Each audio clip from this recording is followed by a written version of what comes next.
Assalamualaikum warahmatullahi wabarakatuh. Para penonton yang berbahagia, kali ini kita akan membongkar kemunafikan orang Kristen. Mereka mengajarkan untuk tidak poligami, padahal tidak ada larangan untuk poligami di dalam Alkitab.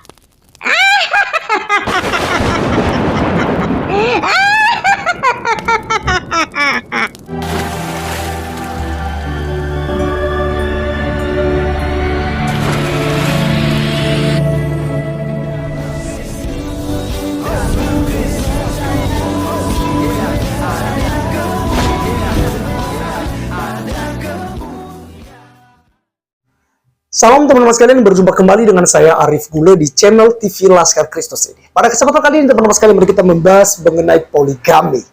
Poligami itu sedap teman-teman sekalian, dan itu dihalalkan, dibenarkan di dalam agama saudara-saudari kita di sebelahnya. Dan mereka seringkali ketika kita katakan bahwa di Kristen tidak boleh poligami, tidak boleh punya istri 1, 2, 3, 4, 5, 6, ya, dan ikut syariat Nabi ini, Nabi itu gitu ya. Dan kita tidak ikuti sama sekali, karena kita dilarang untuk berpoligami, kita dilarang untuk menceraikan istri, kita dilarang juga ya untuk memakai alasan apapun untuk berpoligami. Entah itu karena tidak punya anak, entah itu juga karena istri kita sudah sakit-sakitan dan segala macam, sehingga menyebabkan kita harus berpoligami, meninggalkan istri kita. Di kekristenan itu sangat dilarang, tidak diperbolehkan. Nah teman-teman sekalian, kali ini saya sangat tertarik dengan pembahasan Pak Tanpa Ragi, dan oleh karenanya teman-teman sekalian, saya mengajak kita untuk mendengarkan supaya kita diberkati dengan apa yang dijelaskan oleh Bapak Tanpa Ragi soal poligami dalam kekristenan. Dan ini sangat luar biasa sekali, sangat memberkati kita, dan juga sekaligus ya menyadarkan saudara-saudari kita yang masih bisa diperbaiki pola pikirnya ya. Oleh karenanya saya langsung mengajak kita untuk melihat video Pak Tanpa Ragi berikut. Tanpa Ragi, ente munafik. Hah? Kenapa kamu datang tiba-tiba nuduh begitu, Dul? Coba tunjukin. Di mana ada ayatnya jangan poligami di dalam Alkitab? Jangankan jangan poligami, Dul. Kata poligami aja juga nggak ada di Alkitab. Tuh kan, aneh betul. Coba sekarang jawab. Apakah Nabi Ibrahim, Nabi Lut, Nabi Sulaiman poligami? Iya, mereka poligami. Emangnya kenapa? Aha, akhirnya ente ngaku. Sekarang sudah terbukti bahwa Allah menghalalkan poligami. Sekarang sudah terbukti bahwa Nabi Muhammad Sallallahu Alaihi Wasallam adalah manusia yang berakhlak paling mulia. Tanpa Ragi, kapan ente akan mengakui Muhammad sebagai Nabi dan menjadikan beliau sebagai teladan? Bukan begitu cara berpikirnya, Dul. Kamu melihat orang lain merampok, bukan berarti kamu diberikan teladan untuk merampok. Kamu harus melihat lebih dalam daripada itu. Kalau kamu merampok karena melihat orang lain merampok, itu berarti kamu adalah orang yang jahat dan dungu. Kamu memang maunya berbuat jahat, tetapi kamu mencari alasan dan pembenaran atas kejahatan kamu itu. Ketika kamu ditangkap, kamu tidak bisa beralasan kenapa orang itu boleh merampok, tetapi kamu tidak boleh. Kamu tidak akan dibebaskan dari hukuman karena kamu menunjuk orang lain merampok juga. Hah, poligami itu bukan merampok. Tidak ada larangan poligami di dalam Alkitab. Kenapa ente masih mengharamkan apa yang dihalalkan oleh Allah? Begini, Dul. Memang tidak ada larangan untuk poligami di dalam Alkitab. Tetapi, Alkitab mengajarkan bahwa yang menjadi teladan adalah monogami, satu lelaki dengan satu istri. Contohnya di dalam 1 Timotius 3 ayat 2 dikatakan, karena itu seorang penilik jemaat seharusnya adalah seseorang yang tidak bercela, suami dari satu istri. Di dalam 1 Timotius 3 ayat 12 dikatakan, para diaken haruslah suami dari satu istri. Di dalam Titus 1 ayat 6-7 dikatakan, ia adalah seorang yang tidak bercela, suami dari satu istri, memiliki anak-anak yang beriman, tidak dapat dituduh karena hidup tidak senonoh atau tidak tertib. Sebab seorang penilik jemaat sebagai pengurus rumah Elohim haruslah tidak bercela, tidak sombong, bukan pemarah, bukan pemabuk, tidak suka bertengkar, tidak tamak. Jadi, walaupun tidak ada larangan poligami secara eksplisit, tetapi orang yang poligami dianggap sebagai orang yang mempunyai celah. Seseorang yang poligami bisa dikatain macam-macam oleh orang yang tidak poligami. Bisa dikatain gila perempuan, bisa dikatain tidak setia, dan lain sebagainya. Ini adalah kenyataan yang terjadi. Kamu bisa membela diri dengan berbagai macam alasan. Misalnya tidak punya anak, lebih baik poligami daripada selingkuh, dan lain sebagainya. Tetapi, orang Kristen tidak diajarkan untuk menurunkan standar seperti itu. Orang yang tidak poligami tetap dianggap orang yang lebih berakhlak daripada orang yang poligami. Sudah menjadi standar moral yang normal bahwa orang yang bisa menahan nafsu seksual adalah orang yang lebih bermoral daripada orang yang tidak dapat menahan nafsu seksual. Oleh karena itu, orang yang tidak menikah dianggap lebih suci daripada orang yang menikah. Orang yang setia dengan satu istri, tidak berzina, tidak punya selingkuhan, tidak punya selir, tidak punya gundik, dianggap lebih berakhlak daripada orang yang poligami. Tanpa ragu, ente menghina para nabi. Para nabi adalah manusia yang berakhlak paling mulia. Semua yang mereka lakukan tidak mungkin salah. Cara baca kitab suci bukan seperti itu, Dul. Bukan percaya bahwa seseorang adalah nabi, lalu bela orang itu mati-matian supaya kamu masuk surga. Alkitab itu adalah buku sejarah orang Yahudi, bukan buku pencitraan atau buku iklan. Buku sejarah yang baik itu menulis segala peristiwa yang terjadi supaya kita belajar. Belajar dari kebenaran dan kesuksesan orang, juga belajar dari kesalahan dan kegagalan orang. Jadi, kitab suci itu bukan untuk dihafal, tetapi untuk mempelajari perjalanan hidup orang lain, supaya kita ada gambaran mau kemana dan tidak jatuh pada kesalahan yang sama. Contohnya Lot. Lot tidak pernah dianggap nabi oleh Yahudi dan Kristen, walaupun ceritanya ada di dalam Alkitab.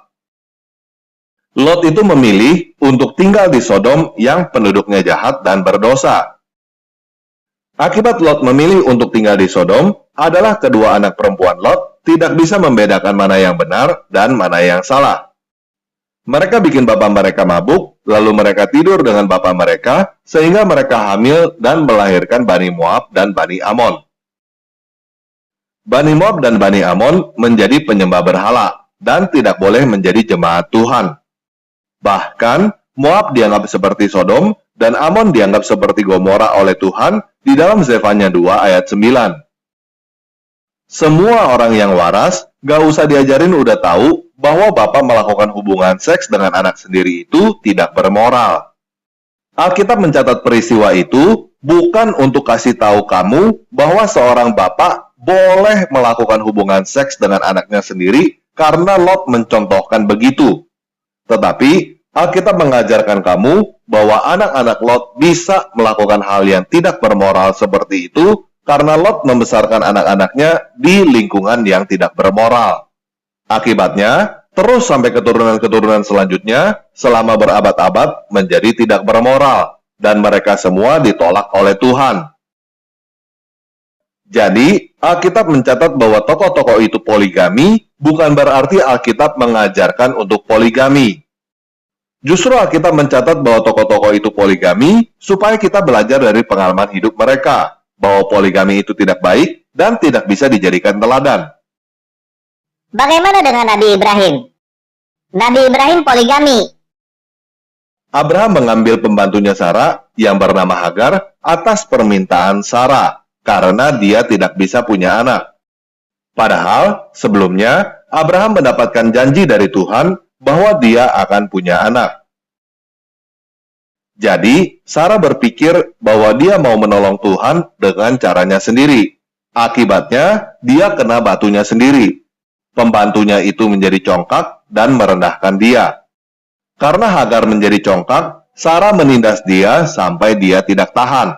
Selain itu, setelah Tuhan mengaruniakan anak kepada Sarah, anaknya Hagar mengolok-olok anaknya dia, sehingga Hagar dan anaknya diusir. Sampai sekarang, kita bisa melihat keturunan Sarah, keturunan Israel, bermusuhan terus dengan keturunan Hagar, keturunan Ismail. Pelajaran apa yang bisa kita ambil dari kisah Nabi Ibrahim, Sarah, dan Hajar? Yang pertama, ada kalanya seorang suami lebih baik tidak mendengarkan saran istri. Ini seperti peristiwa Adam dan Hawa. Yang kedua, jangan berusaha menolong Tuhan dengan caramu sendiri. Lebih baik dengarkan Tuhan maunya apa. Ini seperti Marta dan Maria. Yang ketiga, jika kamu mendadak mendapatkan keberuntungan, dapat promosi, dapat berkat, naik status, jadi kaya, gak usah congkak. Kalau kamu congkak, petantang-petenteng, itu tidak akan membuat orang hormat kepada kamu. Tetapi, itu malah akan membuat orang muak melihat kamu dan merendahkan kamu serendah-rendahnya. Sehingga, kehidupan kamu akan lebih menderita daripada sebelum kamu mendapatkan keberuntungan itu. Jadi, kalau kamu merasa harga diri kamu dihina orang, ketahuilah bahwa kemungkinan karena kamu congkak. Alkitab mengajarkan, jika kamu mau mendapatkan hormat dari orang lain, kamu harus merendahkan diri. Bagaimana dengan Nabi Sulaiman? Nabi Sulaiman poligami gak tanggung-tanggung. Alkitab mencatat dia punya 700 istri dan 300 gundik. Kenapa Tuhan menghalalkan Nabi Sulaiman untuk poligami, bahkan dengan orang-orang kafir? Enggak, Dul. Alkitab mencatat bahwa Tuhan sudah melarang Salomo di dalam 1 Raja-Raja 11 ayat 2. Larangan itu dikutip dari Taurat, di dalam Keluaran 34 ayat 16, dan Ulangan 7 ayat 3-4. Jadi, Salomo melanggar larangan Tuhan.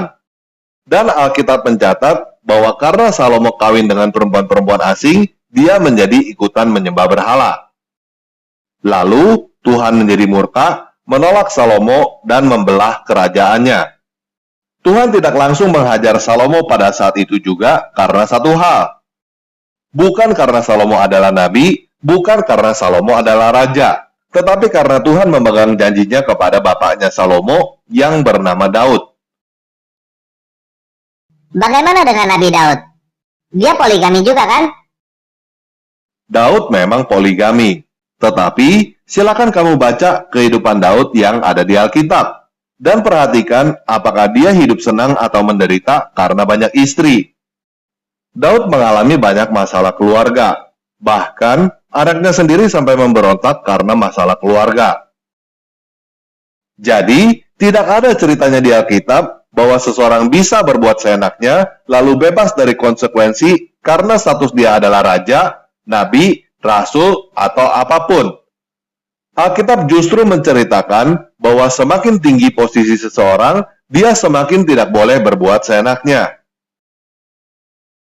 Jadi, Alkitab mencatat bahwa Abraham, Lot, Daud, Salomo, dan lainnya poligami, itu bukan untuk memperbolehkan kamu poligami, tetapi untuk mengajarkan kamu bahwa poligami itu akan membuat hidup kamu dan hidup keturunan-keturunan kamu menderita. Muhammad adalah Rasulullah. Beliau adalah teladan yang berakhlak paling mulia. Dul, di dalam standar moral Kristen, yang pantas menjadi teladan itu adalah yang monogami. Orang yang poligami tidak pantas untuk menjadi teladan di dalam gereja. Jadi, jika nabi kamu poligami, berarti nabi kamu tidak pantas menjadi teladan berdasarkan standar moral gereja. Jika kamu berkata bahwa nabi kamu adalah yang berakhlak paling mulia di dalam agama kamu, berarti standar moral di dalam agama kamu lebih rendah daripada standar moral di dalam Kristen.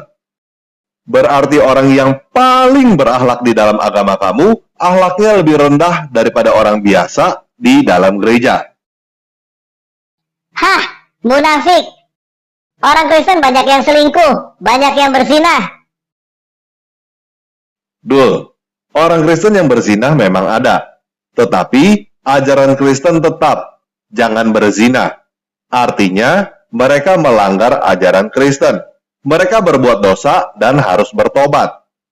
Kalau kamu bertanya kepada orang Kristen yang berzinah itu, apakah boleh berzina di dalam ajaran Kristen? Mereka akan tetap menjawab tidak boleh. Jadi, standar moralnya tidak pernah diturunkan supaya orang-orang itu dianggap tidak berdosa.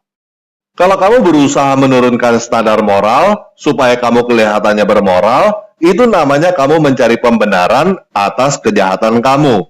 Itu bukan kebenaran. Poligami itu bukan berzina. Begini, Dul. Yesus berkata di dalam Matius 5 ayat 27-28, bahwa barang siapa melihat seorang perempuan dan menginginkannya, dia sudah berzina dengan perempuan itu di dalam hatinya. Jadi, sebelum kamu poligami, ketika kamu menginginkan seorang perempuan selain istri kamu sudah berzina di dalam hati kamu. Aneh boleh poligami sampai 4 istri, asalkan aneh berlaku adil. Begini, Dul. Istri kamu boleh punya lelaki lain nggak? Nggak boleh. Nah, kalau istri kamu tidak boleh punya lelaki lain, tetapi kamu boleh punya perempuan lain, itu adilnya di mana? Kamu menuntut supaya istri kamu setia kepada kamu, tetapi kamu sendiri tidak setia kepada istri kamu. Jadi, kamu tidak usah berkata, kamu bisa berlaku adil dengan 4 istri. Itu omong kosong. Kamu punya perempuan lain aja, kamu sudah berlaku tidak adil terhadap istri kamu. Dul, Tuhan bukan hanya menciptakan lelaki, Dia juga adalah yang menciptakan perempuan. Dia menciptakan perempuan bukan dari tulang kepala supaya bisa menginjak laki-laki, dan juga bukan dari tulang kaki supaya bisa diinjak oleh laki-laki. Tuhan menciptakan perempuan dari tulang rusuk laki-laki supaya perempuan menjadi penolong yang setara, sepadan, dan setanding dengan laki-laki. Selain itu, Tuhan juga cuma menciptakan 1 orang Hawa untuk 1 orang Adam. Bukan menciptakan 2, 3, atau 4 orang Hawa kalau Adam bisa berlaku adil.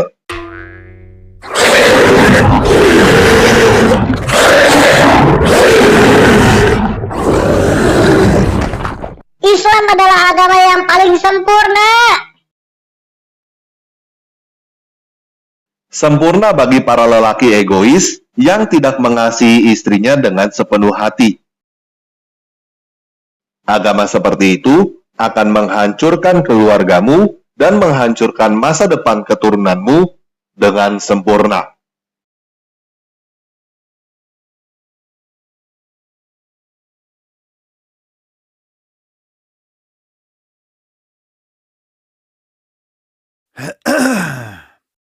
Oke, teman-teman sekalian, itulah penjelasan Pak Tan Paragi, dan ini saya percaya bahwa sangat memberkati kita. Dan itu sangat jelas teman-teman sekalian bahwa berpoligami itu merusak keluarga kita.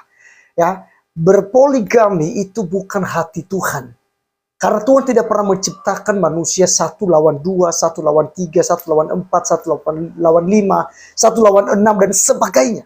Tapi Tuhan menciptakan manusia 1 tambah 1 gitu saja.